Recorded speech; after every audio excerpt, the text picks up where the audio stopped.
Class 9th।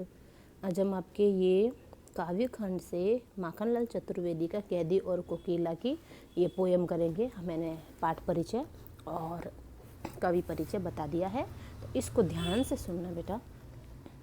कैदी और कोकिला, क्या इसमें क्या है, इस वाले चैप्टर में यही है कि है ना, जो कवि है जो उस टाइम लोगों को क्या बोलते हैं, वो कारागृह में बंद थे, है ना। वो आपने इनका कवि परिचय सुना होगा ध्यान से या पढ़ा होगा। तो अपन ने ये भी पढ़ा था कि ये कई बार जेल भी गए हैं, है ना।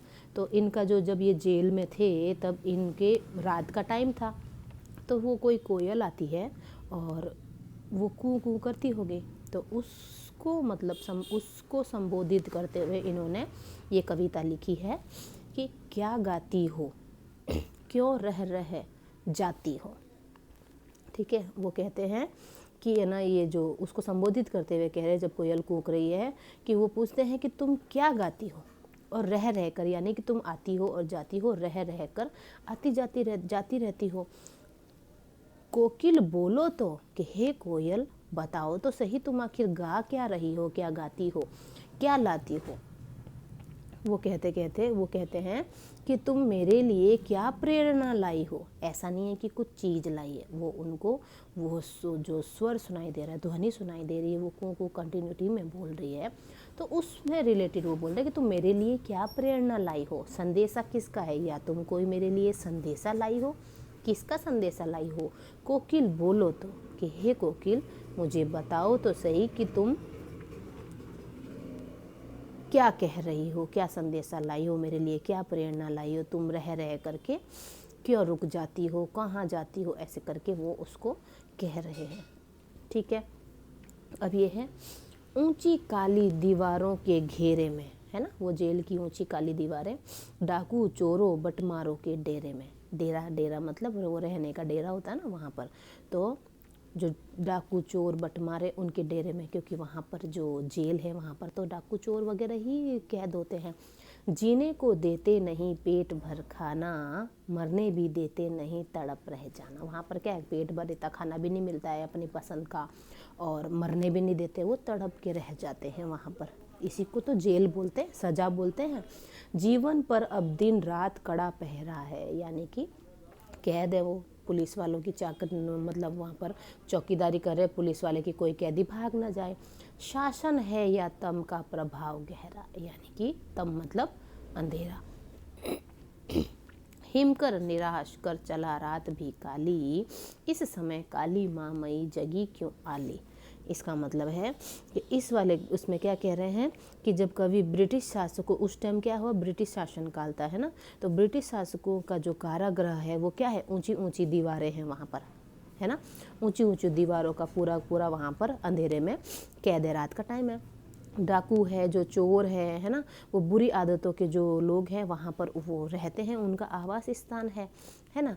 तो जीने को देते नहीं पर उनके बीच में वो लोग मजबूर होके रहते हैं, ये लोग, है ना। जैसे कवि है, कवि रह रहे हैं, तो लोग जो भी रहते हैं वहाँ पर अपनी खुशी से तो रहते नहीं, मजबूर होके रहते हैं, और जीवन काटने के लिए पेट भर भोजन भी नहीं मिलता है उनको। ठीक है, और जो तड़प करके वहाँ पर रहना पड़ता है। और जो शासन है या तुम, ये है जीवन पर अब दिन रात कड़ा पहरा, और जो वहाँ पर सिपाही वगैरह हैं वो दिन रात उन पर नज़र रखते हैं। शासन है या तुम पर तम का प्रभाव गहरा। चारों ओर क्या है, काली माँ का राज्य है। तम का प्रभाव यानी अंधेरा ही अंधेरा फैला हुआ है, अंधेरे का राज है यहाँ पर। हिमकर निराश कर चला रात भी काली।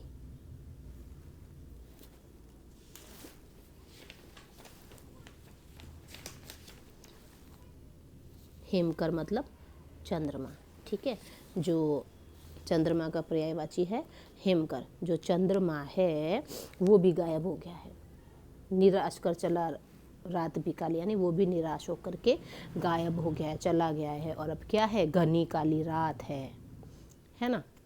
मतलब इस समय काली माँ मई जगी क्यों आली, यानी कि इस समय ये काली माँ है क्यों जाग, ये कोयल तुम क्यों जाग रही हो ऐसे निराश वातावरण में, जगी क्यों आली, ए आली यानी सखी, तुम ऐसी अंधेरी रात में क्यों जाग रही हो, बार बार कूक रही हो, वो इसका कारण उस कोयल से पूछ रहे हैं। अब कोयल थोड़ी जवाब देगी, लेकिन उनके ऊपर उन्होंने पोयम लिख दी है। अब इसमें क्या है,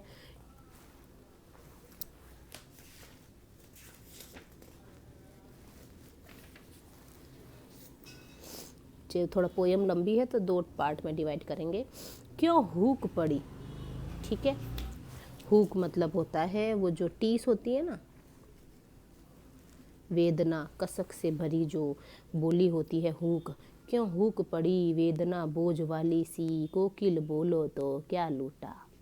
यानी कि अब इसमें क्या कह रहे हैं, कवि कह रहे हैं कि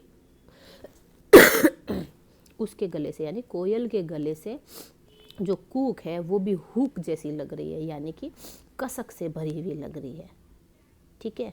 तो कोकिल वेदना बोझ वाली सी, यानी कि उसकी आवाज में ऐसी वेदना है, दर्द है ना। कोकिल बोलो तो क्या लूटा, कि हे कोकिल क्या लूटा है ऐसा मेरा जो तुम ऐसी हुक दे रही हो, ठीक है। मृदुल वैभव की रखवाली सी, कोकिल बोलो तो।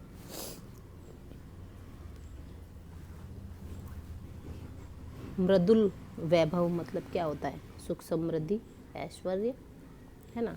मृदुल मतलब मीठा, जो कोमल कोमल जो है ना, मीठा स्वर है ना सुनकर तुम्हारा, तो ऐसा लगता है कि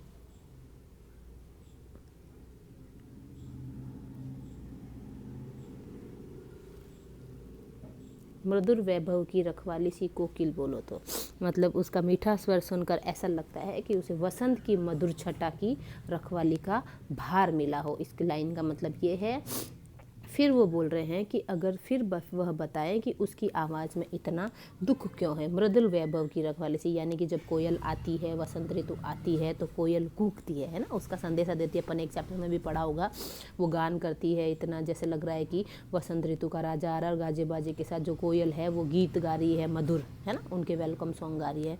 तो तुम का तो जो मृदुल वैभव की रखवाली सी, तुम क्या है, मृदुल वैभव जो मीठा सा जो वैभव, वो जो वसंत ऋतु का सीन है, तुम उसकी रखवाली सी करने वाली हो। तो कोकिल बोलो तो तुमने आखिर ऐसा क्या देख लिया जो इतनी वेदना भरी कूक तुम दे रही हो, इतना उतनी दुख भरी आवाज़ तुम कर रही हो। क्या हुई बावली, बावली मतलब वही है पागल। क्या तुम पागल हो गई हो, क्यों चीख रही हो रात को, क्या तुम पागल हो गई है, अध राती को चीखी, यानी तुम चीख क्यों रही हो, क्या तुम पागल हो गई हो। बावली मतलब है पागल। किस दावानल की ज्वालाएं हैं दिखी, दावानल क्या होता है, जो जंगल में आग लगती है ना, उसको दावानल बोलते हैं। तो किस दावानल की ज्वालाएं हैं देखी, यानी कि कहाँ जंगल की आग देख ली तुमने, लगन है ना। कोकिल ज्वालाएं है दिखी, कोकिल बोलो तो, जिससे तुम एकदम डर गई हो और अचानक से चीख पड़ी हो। क्या तुमने कोई जंगल में आग देख ली जो तुम ऐसे चीख रही हो, ठीक है। अब ये एक और करा देती हूँ। क्या देख न सकती जंजीरों का गहना, तो अब वही है, क्या तुम जंजीरों का गहना देख नहीं सकती हो, क्योंकि उन्होंने जंजीरें पहनी हुई है। हथकड़ियाँ क्यों, यह ब्रिटिश राज का गहना, कि ब्रिटिश शासक का जो वो जो हथकड़ियाँ हैं वो उसको गहना बोला गया है। उन्होंने हाथों में हथकड़ियाँ नहीं पड़ी है, ये तो बंदी बनाए गए सेनानियों के हाथों में पहनाने वाले कंगन हैं, गहने हैं ये तो। कोल्हू का चरक चू जीवन की तान, चरक चू आवाज़ आती है ना जब कोल्हू का बैल चलता है, तो वो लकड़ी से कंटिन्यूटी में वो खली पिसी जाती है, तो चर चू आवाज़ आती है ना वो लकड़ी की, तो वो तो जीवन का तान है, जीवन की ऐसे ध्वनि है। कवि कहता है कि उसे कोल्हू में जोत दिया है, इसका मीनिंग ये है कि उसे कोल्हू में जोत दिया है ऐसे बांध के, और कोल्हू में चलने वाली जो ध्वनि है वह तो उसके जीवन का संगीत है। जो उनकी हथकड़ियाँ बंधी हुई वो खन खन खन बजती ना, वो। गिट्टी पर उंगलियों ने लिखे गान, अब गिट्टी क्या है, गिट्टी मतलब है ईंट और वो पत्थर और रोड़े होते हैं ना, पत्थर ईंट पत्थर की गिट्टियाँ समेटने से घायल हुई जो अंगुलियाँ हैं वो क्या है, उनसे रक्त निकल रहा है ना, रक्त निकल रहा है। तो क्या है, गिट्टी पर उंगलियों लिखे, तो वो रक्त निकल रहा है ना, तो वो ईंट पत्थरों पे वो रक्त रग रहा है, तो ऐसा लग रहा है कि वो गीत लिखे हैं। मोट खींचता लगा पेट पर जुआ, यहाँ पर मोट खींचता लगा पेट पर जुआ, खाली करता हूँ ब्रिटिश अकड़ का कुआं। यानी कि यहाँ क्या कह रहे हैं कि जैसे मुझे कुएं से पानी निकालने के लिए बैल की जगह जोत दिया है ना, पेट पर जुआ लगाकर मैं पानी से भरे चरस को बाहर खींचता हूँ। वो जो ऐसे बांध देते हैं ना, उसको कुआं उनका ब्रिटिश शासन का जैसे लग रहा मुझे कि मैं उनका कुआं खाली कर रहा हूँ, मुझे एक बैल की तरफ बांध दिया है। पहले होता था ना, पानी निकालने का साधन ऐसे होता था कि बैल को बांध देते थे, वो घूमता था, फिर वो चरखी से ऐसे पानी ऐसे बाल्टियों से निकल के वो खेतों में गिरता था। वो ऐसे इस टाइप का पहले होता था, कोई मशीनें तो होती नहीं थी। तो ऐसा लग रहा है कि पेट पर जुआ लगा करके मैं पानी से भरे चरस को बाहर खींचता हूँ, मुझे इससे भी कोई कष्ट नहीं है। दिन में करुणा क्यों जगे रुलाने वाली के, अब क्या है, ये क्या बोल रहे हैं, दिन में करुणा क्यों जगे रुलाने वाली, दिन में अपने करुण स्वर से लोगों को रुलाना नहीं चाहती, तो इसीलिए कूक रही हो कि तुम रात में, इसीलिए सारी रात कूक रही हो कि तुम किसी को दिन में रुलाना नहीं चाहती हो। दिन में करो, फिर है इसीलिए रात में गजब ढा रही आली, हे सखी, इसीलिए तुम रात में आई हो चीखने के लिए, कूकने के लिए, कि तुम दिन में किसी को रुलाना नहीं चाहती हो, है ना। तो ये यहाँ तक इसको समझ लेना, इजी लैंग्वेज है, ऐसा कुछ नहीं है। तो थोड़ा मैंने तो सोच के बोला है, इसीलिए तुम लोगों को थोड़ा मैंने ये थोड़ा धीरे धीरे ये पोएम को एक्सप्लेन किया है। तो एक एक लाइन को पढ़ करके ऐसे ही तुम लोग भी समझना, बाकी जो कविता है वो नेक्स्ट वीडियो में। ओके बेटा।